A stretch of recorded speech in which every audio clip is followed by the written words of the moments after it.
just a little, but I understand we had to get to this point to get to the big finale. So I'm not writing it off, and I wouldn't tell anybody not to watch it. Like I said, if I had to give it a letter grade, I would say maybe like a B minus. Maybe like a B minus. Maybe a very high C. But again, I knew we had to get to this point to get to the bigger battle. You understand what I'm saying? But Stranger Things, I think the first week in July is when they're gonna drop the rest of the season. They gave it a 5-week break in between from part 1 and part 2. So that's that. Netflix still is called First Kill. Now I kept seeing this on my Netflix. I kept saying nah, but then I ran out of things to watch. So I am a big sucker for teen dramas. I really am. Especially like when they're creatures, vampires, werewolves, any of that. I am a big sucker. So this one is called First Kill. It kind of reminds me of like Buffy the Vampire Slayer. If you ever watched Buffy back in the day, Buffy was the shit. I don't care what nobody says, but Buffy was the shit. But First Kill. And there's a few things I like about this show. Number one, it's about a vampire who falls in love with a vampire hunter, or I don't know what they call those creatures, but people who kill people who hunt creatures, basically a bounty hunter or whatever. The girl is from I want to say this, and it's not like a racist thing, but it's a white female who comes from a wealthy family of vampires. They're actually like legacies or something. They're like, first off, people don't know how to kill them, but they're very powerful up in the vampire ladder.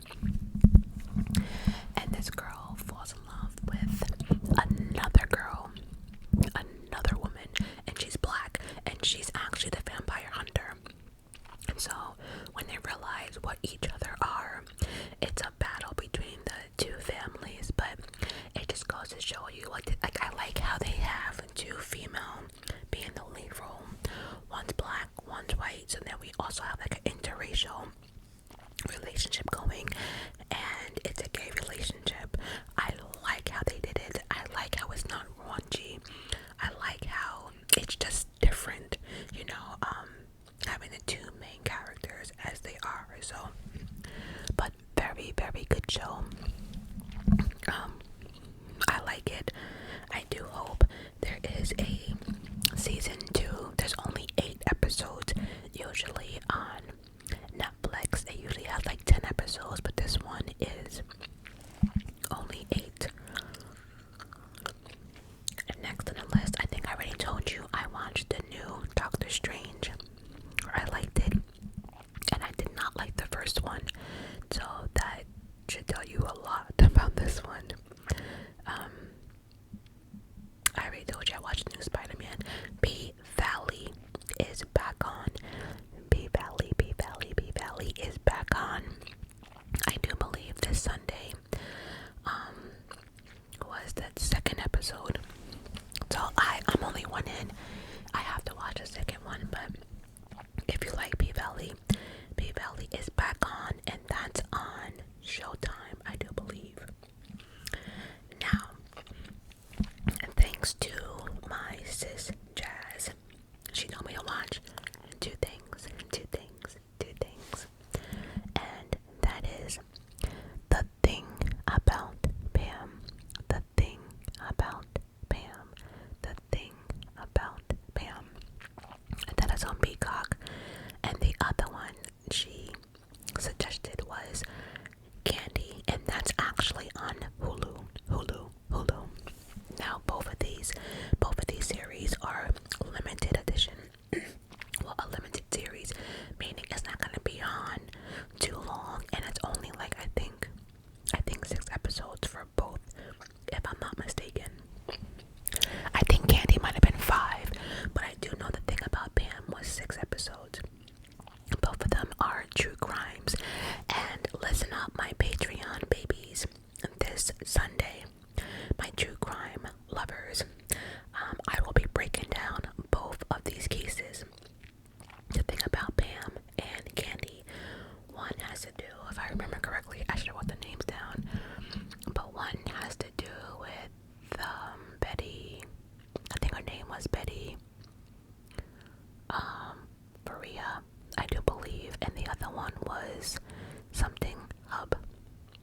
also came across another series on BET called Games People Play, and that has to do with it's starring Lauren London, and I think she is beautiful. I love her dimples and her smile, but it's about a basketball player that she's married to, and he can't seem to keep his BB in his pants, and because of that, it's caused a lot of problems, murder, greed, and everything else. So, right up our alley if you like drama. There are two seasons for that. That's Games People Play on BET. Sisters is also on BET, if I did not mention that. Then I went back on Hulu and I decided to watch the Law and Order Organized Crime. The guy that plays in the organized crime, he is the first partner of the lady who plays in SVU. And I liked that they brought him back, but I just feel for me, and I love me some Law and Order, but I was a little bored. If I'm being honest, I was bored with that. Yeah, I was bored. But I don't know, I'm gonna still stick to it because I've never known of a Law and Order to suck. But this is also like a continuation story. Like Law and Order always had like different stories every episode. This one is like a continuation of him trying to catch somebody, and I'm just a little bored. I guess I'm used to just, like I said, different stories, you know.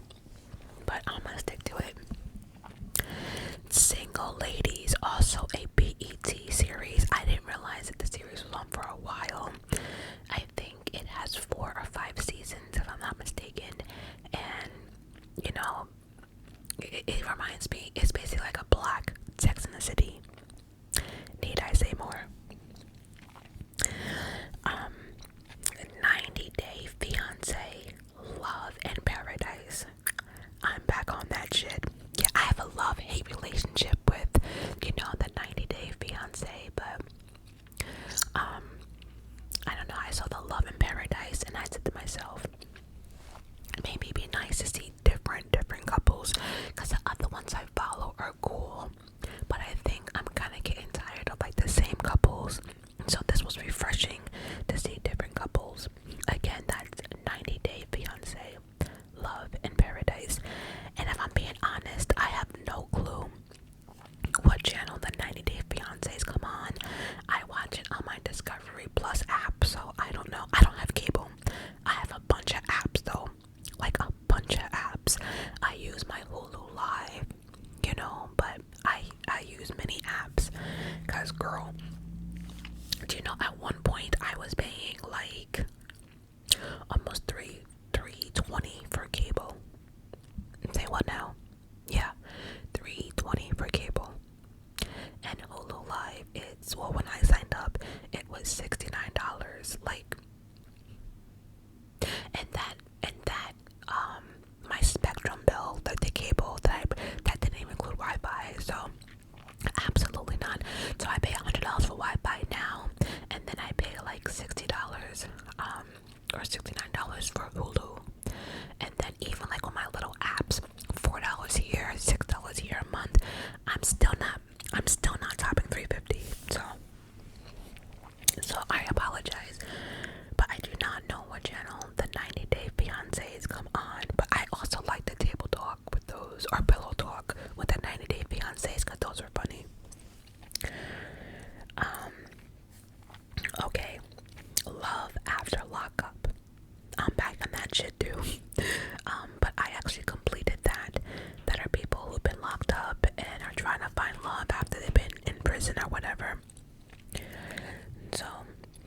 it was a complete mess.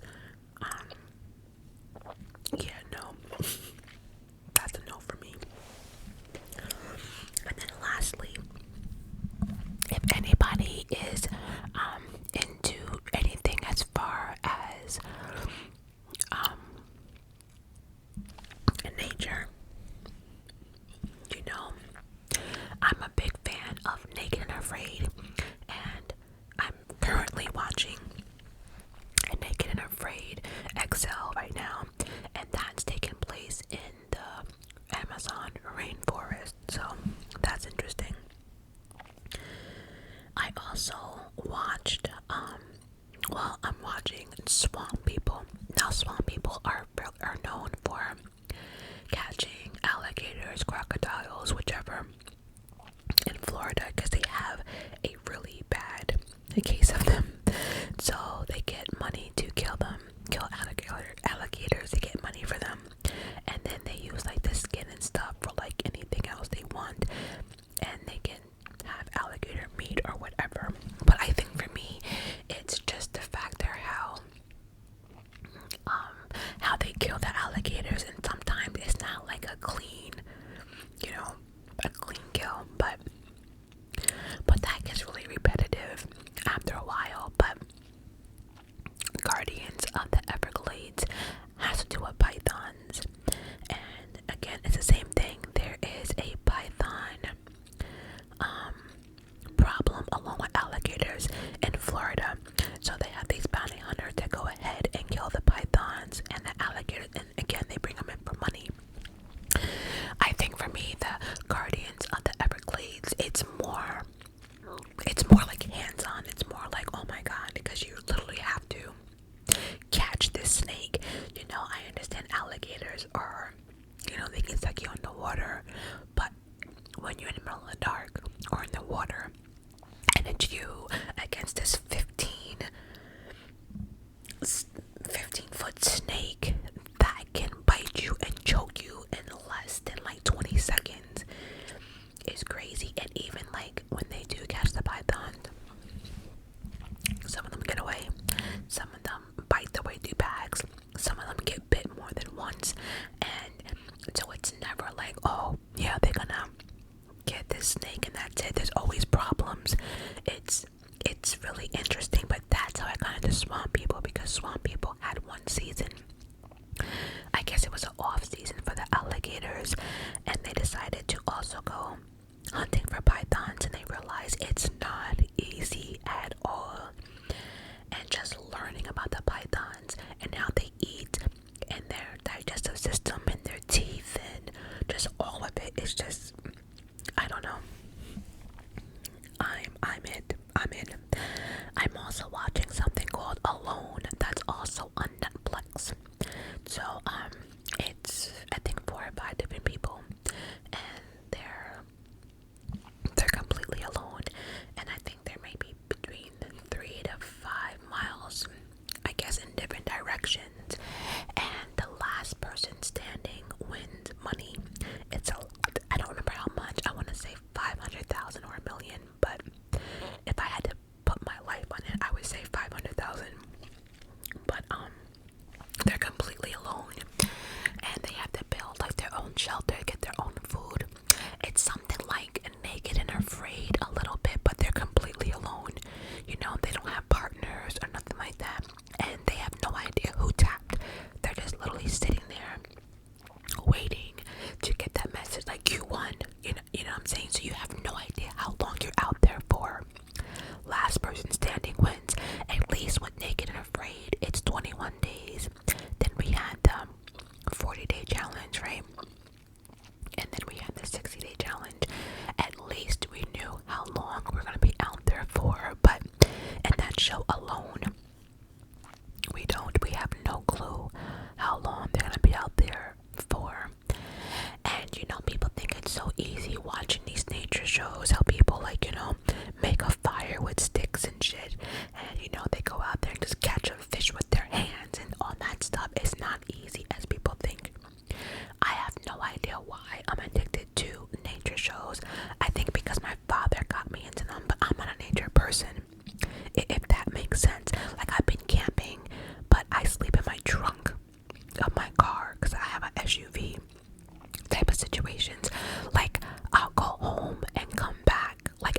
shower. Like, I'm not showering in the camp or in the woods or anything like that. Like, I'm not taking a dump out in the woods either.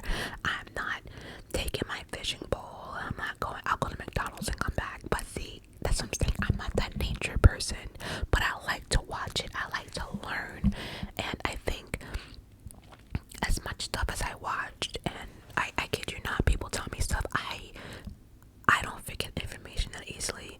You know, people used to always say that I absorb information way too easy, which is why a lot of people think school was not difficult for me.